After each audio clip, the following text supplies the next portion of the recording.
I've talked before about the inner critic, this voice, so to speak, inside our mind, our consciousness, which is very negative and critical and tells us, that we're not good enough or worthy enough or lovable enough or deserving enough, or that we're mean, we're ugly, we're stupid, we're nasty, we're cruel, we don't deserve happiness, we don't deserve success, nothing's ever going to work out, why bother?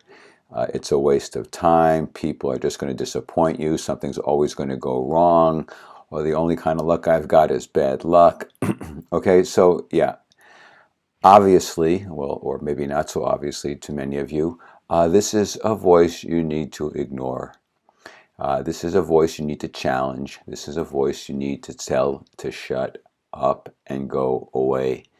Good, bad, or ugly, whatever the future may hold, what's always best is for us to go forward and take our shot and go after our dreams and do the best we can, and then deal with what happens. And if it turns out that there is bad luck, or if it turns out that things don't go our way, or if it turns out that people choose to reject us, it's always better, in my opinion, to go forward and take your best shot and try to make the most of your life and try to create the reality and manifest what you want.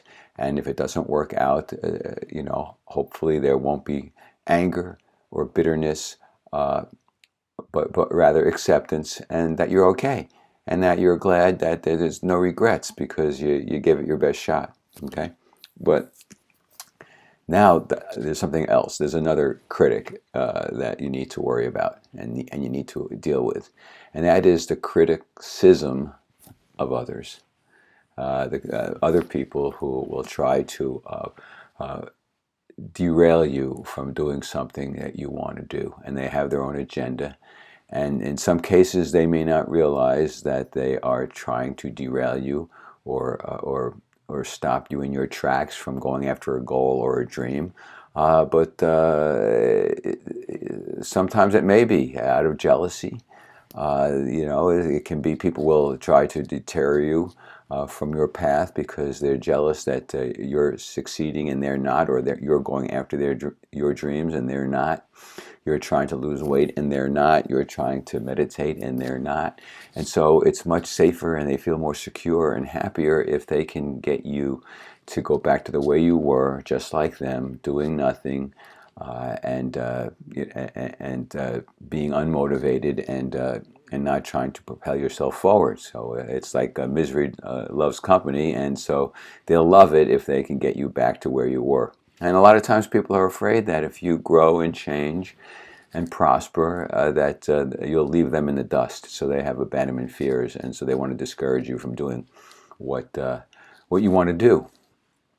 But also, it's fear. A lot of times it can be fear that that you're doing something and they're afraid to do it themselves because they've got their own inner critic.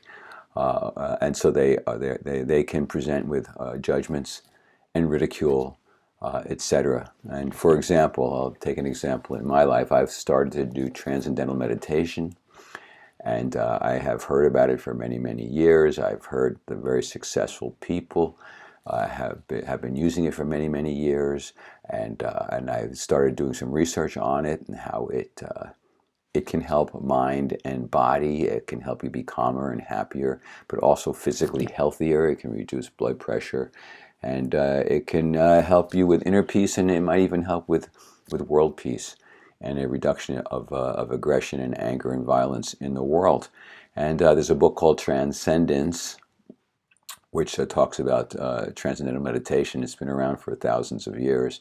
Anyway, I've started to do it, and so a friend of mine, there's a particular ritual that it starts out with, and I'm not going to go into it, but there's a little opening ceremony ritual, and then you get into the training of it, and then you do it. And so I didn't give away any details of the ritual, pretty much. I just said there was kind of a ritual beforehand, and a few things are involved. And my friend just ridiculed it and just made fun of her. Well, I'm not into rituals, and so with a broad brush, she just kind of negated the whole thing and kind of ridiculed the whole thing. Now, had I been weaker, that might have derailed me. That might have made me feel stupid and foolish for doing this thing, and it might have stopped me in my tracks. But no, I knew what I knew. I knew what I had researched. And in fact, I had started doing it a few sessions, and I actually felt more at peace. I felt more relaxed. And I had felt even more energy later in the day. Sure, someone could say it's a placebo effect, wishful thinking, but we shall see. But the point is, I know what I know. It's a good thing.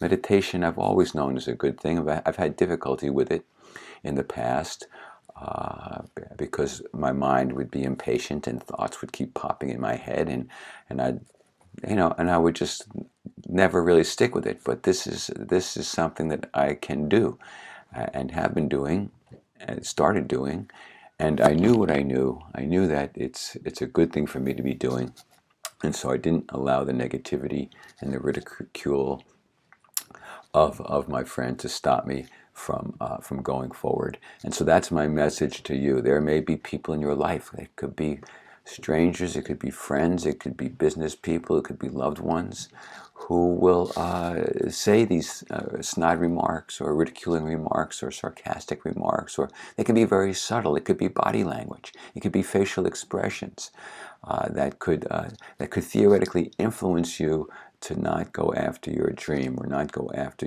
some path that you've chosen. And you have to be really careful of those critics out there. Now, you don't necessarily have to say to them, "Shut up! You're derailing me," or you're a bad influence. Or if you're my friend, you won't say these things. You could say that. You could say, "Please stop doing this." If you don't buy into it or believe in it or want to do it, that's fine. But please don't share those things with me, because it can possibly influence me to stop doing what I want to do. You could say that, or you could just make a mental note in your mind to negate their criticism and their negativity and say, no, they can think what they want. They can do or not do what they want. I'm going to do what I believe is best for me. So you got to watch out for the critics out there, the critical people out there, the naysayers, people who say it can't be done. It's not just you sometimes in your mind saying it can't be done. Oftentimes it's other people saying, well, why are you doing this? That's impossible. That's not going to happen. The odds of that happening are very unlikely. You're wasting your time. If this was something real or possible, someone else would have thought of it already. There's all sorts of negativity out there. And so I encourage you to avoid the negativity of your inner critic that wants to stop you, immobilize you, and paralyze you. And you got to watch out for the outer critics, the critics in your life, who some of them may love you very much, and on one level want to see you succeed, but on some other level they're full of fear.